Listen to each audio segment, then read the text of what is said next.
How to spend less time on social media and more time enjoying life. Every time a new study or survey comes out about how social media affects our lives, the results are pretty bad. But it's hard to argue with the fact that most of us spend hours every day scrolling through news feeds and stories. Besides losing time, there's a lot of research that says spending too much time on social media is bad for our minds and bodies. We all know this, but how do we break a habit that's so common in our society, especially when our brains are basically addicted to it? Did you know that the average person spends up to 6 hours a day on their phone? Yikes! But breaking free is easier than you think. Social media has its good points, but it also has many downsides. We're always getting notifications and ads for things we don't even care about, but this constant noise has just become a normal part of life. Social media and the brain. What is all this screen time doing to our brains? Lots of scientific studies suggest that using social media this much can be really harmful. Social media and well-being. In 2021, a survey of 1,500 Americans found that 86% of them believed that social media made them feel worse about their happiness and how they saw themselves. About 80% said it made things like anxiety, depression, and feeling lonely even worse. How can we reduce our screen time? It seems like the less time people spend on social media, the better their mental health gets. Great, but cutting back is easier said than done. Treat the cause, not the symptom. To really break our social media habits, we need to understand why we're drawn to it in the first place.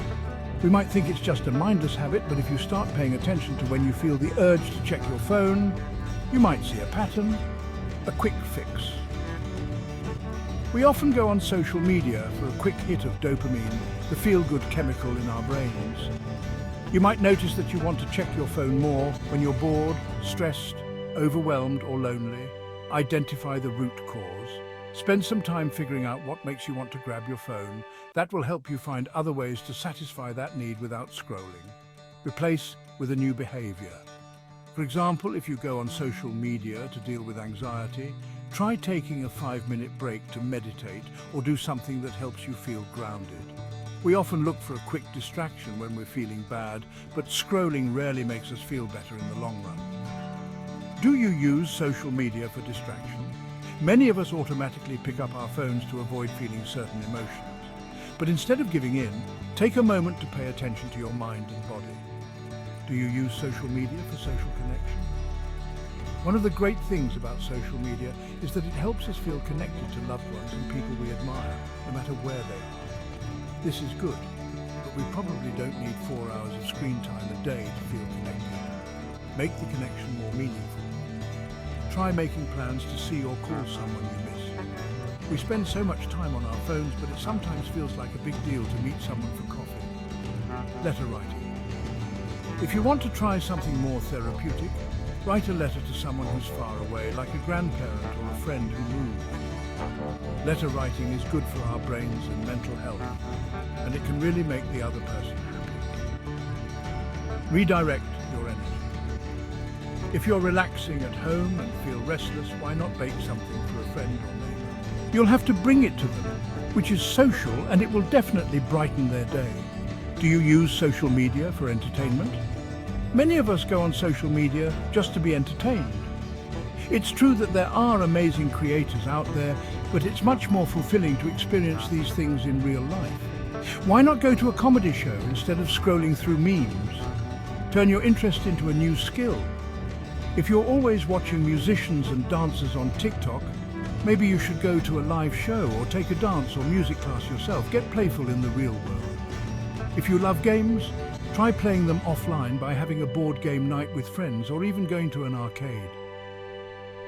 New sources of fun. Of course, you can also think about your other interests and goals. If you've been wanting to read more, practice drawing or start gardening, try one of those instead of going on your phone. Create roadblocks. It's one thing to figure out what you want to do instead of social media, but it's another thing to actually make that change. One helpful tip is to make it harder to get to your phone. There are many ways to do this. Simply delete.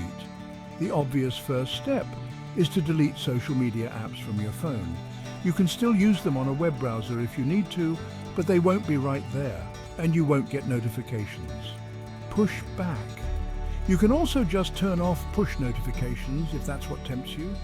If there are certain accounts that make you feel bad, but you still unfollow them. It's always a good idea to clean up our social media accounts and get rid of content that isn't good for us. Out of sight, out of mind, you can also try something simple. Keep your phone out of reach. Turn off notifications from social media. Turn on the ringer for actual calls and put your phone somewhere you have to walk to. An app for your apps.